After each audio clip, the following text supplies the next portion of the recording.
Hi viewers, இன்றைக்கி நம்ம சேனலில் ஒரு யூனிக்கான புது சீரீஸோடு வந்திருக்கேன். Healthy cake series. முதல் வகையாக வீட்லேயே பண்ணக்கூடிய ஃப்ரூட் ப்ளம் கேக் எப்படி பண்ணுறதுன்னு பார்க்கலாம். நான் இந்த கேக் பண்ணுறதுக்கு sugar, cream, butter, artificial colours, preservative, maida அந்த மாதிரி எதுவும் கலக்காமல் பண்ணியிருக்கேன். யூடியூப்லேயே first time red velvet cake ஃபினிஷில் ஒரு ஹெல்தியான கேக். சின்னவங்கலேருந்து பெரியவங்க வரைக்கும் விரும்பி சாப்பிட்ற ஒரு கேக். 2 நிமிஷம் போதும், பிளேட் ஃபுல்லாக காலி ஆகிடும். 2 பெரிய சைஸ் ப்ளம் எடுத்துக்கோங்க.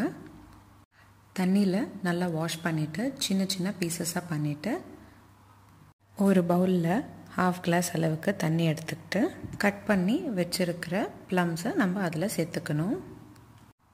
10 நிமிஷம் போல் இந்த ப்ளம்ஸ் நல்லா வேகிற வரைக்கும் குக் பண்ணிக்கணும்.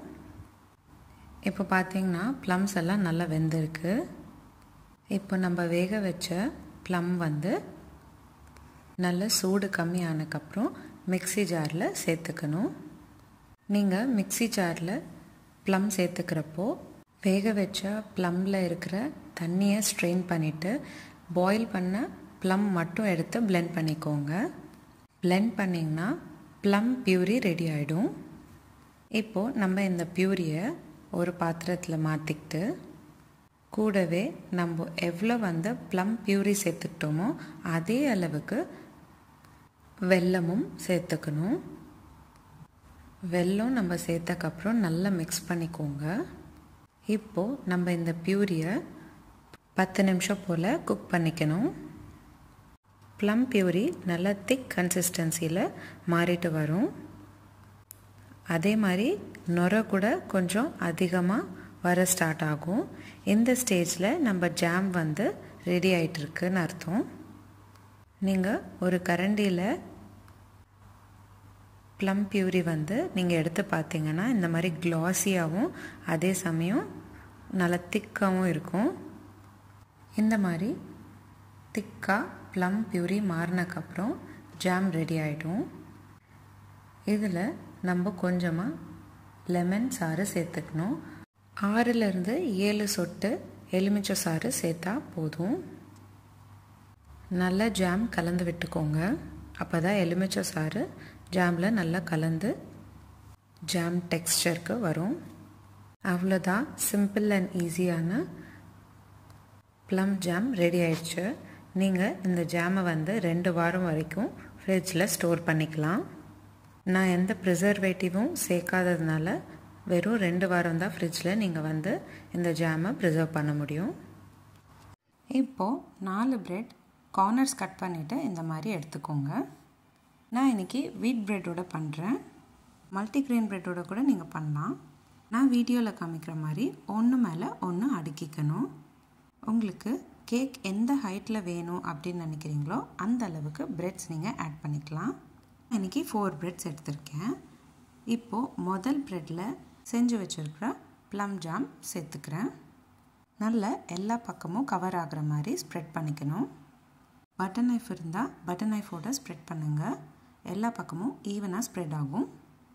இப்போது நான் வீடியோவில் காமிக்கிற மாதிரி எல்லா ப்ரெட்ஸ்க்கும் இந்த மாதிரி நம்ம ஸ்ப்ரெட் பண்ணிக்கணும். ஒரு ப்ரெட் மேலே இன்னொரு ப்ரெட் சேர்த்து ஜாம் இந்த மாதிரி தடவிக்கிட்டே வரணும். ஜாம் கொஞ்சம் செமி சாலிடாக இருக்கிறதுனால நீங்கள் எந்த மாதிரியும் ஸ்வீட் லிக்விட்ஸ் நடுவில் சேர்க்கணுன்ற அவசியம் வராது. நீங்கள் ஜாம் எல்லா பிரெட் ஸ்லைசஸ்க்கும் ஈவனாக தடவி விட்டால் போதும். கிட்ஸ் லஞ்ச் பாக்ஸ்க்கு நீங்கள் இந்த ரெசிபி தாராளமாக ட்ரை பண்ணலாம். நிறைய பேரண்ட்ஸ் ப்ரிசர்வேட்டிவ்ஸ், ஆர்டிஃபிஷியல் ஃப்ளேவர்ஸ் ஜாமில் கலக்கிறதுனால பேரண்ட்ஸ் கொடுக்கறதுக்கு ரொம்ப பயப்படுவாங்க. இதே நீங்கள் வீட்டில் செஞ்சிங்கன்னா எந்த பயமும் இல்லாமல் கிட்ஸ்க்கு நீங்கள் கொடுக்க முடியும்.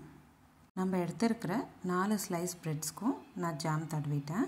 இப்போது நம்ம கார்னர்ஸ்க்கு எல்லாத்துக்கும் நான் வீடியோவில் காமிக்கிற மாதிரி ஸ்ப்ரெட் பண்ணிக்கோங்க.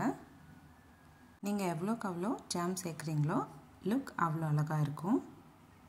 மெஸ்ஸப்பாச்சுன்னா கவலைப்படாதீங்க. இந்த மாதிரி டிஷ்யூ பேப்பர் எடுத்து கொஞ்சம் கொஞ்சமாக தொடச்சி விடுங்க. அடுத்து டெக்கரேஷன் பர்பஸ்க்காக pumpkin seeds, sunflower seeds, sesame seeds இந்த 3 வகையும் நான் கேக் மேலே சேர்த்துருக்கேன். இது கம்ப்ளீட்லி ஆப்ஷனல். நீங்கள் சீட்ஸ் எல்லாம் சேர்க்குறதுனால இன்னும் கேக் வந்து ஹெல்தியர் ஆப்ஷனாக மாறிட்டு வரும். நீங்கள் இந்த மாதிரி ஆல்மண்ட்ஸ், கேஷ்யூஸ், பிஸ்தா அந்த மாதிரி என்ன ஆப்ஷனில் உங்களுக்கு சீட்ஸ் எல்லாம் சேர்த்துக்கணுமோ நீங்கள் சேர்த்துக்கலாம். நான் க்ரீன் பம்ப்கின் சீட்ஸோட ஃப்ளவர் ஷேப்பில் கேக் மேலே டெக்கரேட் பண்ணுறேன். ஃப்ளவர் கீழே ஸ்டெம்ஸ்க்கு வந்து நான் சன்ஃப்ளவர் சீட்ஸ் வந்து ஆட் பண்ணுறேன். அண்ட் கார்னர்ஸ்க்கு கொஞ்சமாக செசமி சீட்ஸ் இந்த மாதிரி தூவி விடுறேன். இந்த மாதிரி கேக்குக்கு சீட்ஸ் எல்லாம் சேர்க்குறப்போ கேக் சாப்பிட்றப்போ க்ரன்ச்சியாகவும் சாஃப்டாகவும் டேஸ்டியாகவும் இருக்கும். கேக்கோட எல்லா கார்னர்ஸ் சைட்ஸில் நான் பம்ப்கின் சீட்ஸ் ஆட் பண்ணேன். நீங்கள் சன்ஃப்ளவர் சீட்ஸும் ஆட் பண்ணிக்கலாம். நான் சொன்ன மாதிரி எந்த சீட்ஸ் வேணாலும் நீங்கள் ஆட் பண்ணிக்கலாம். கேஷ்யூஸ், பிஸ்தாஸ், பாதாம் அந்த மாதிரி. ஆனால் நான் இன்றைக்கி sunflower seeds, pumpkin seeds and sesame seeds use பண்ணியிருக்கேன். கேக் எல்லாம் டெக்கரேட் பண்ணக்கப்புறம் 15 to 20 minutes பக்கத்தில் வச்சுடுங்க. அதுக்கப்புறம் கட் பண்ணி சாப்பிடுங்க. பாருங்கள் எவ்வளோ அழகாக ஜாம் வந்து லேயராக கோட்டாயிருக்கு. உங்களுக்கு இந்த வீடியோ பிடிச்சிருந்தால் லைக் பண்ணுங்கள், ஷேர் பண்ணுங்கள். இந்த ரெசிபி ட்ரை பண்ணிவிட்டு கமெண்ட் பாக்ஸில் எனக்கு எப்படி இருந்ததுன்னு கமெண்ட் பண்ணுங்கள். டெய்லி இந்த மாதிரி ஒரு ரெசிபி பார்க்குறதுக்கு என்னோடய சேனல் சப்ஸ்கிரைப் பண்ணிக்கோங்க. மீண்டும் சந்திப்போம் ஒரு அழகான ரெசிபியுடன். தேங்க்யூ.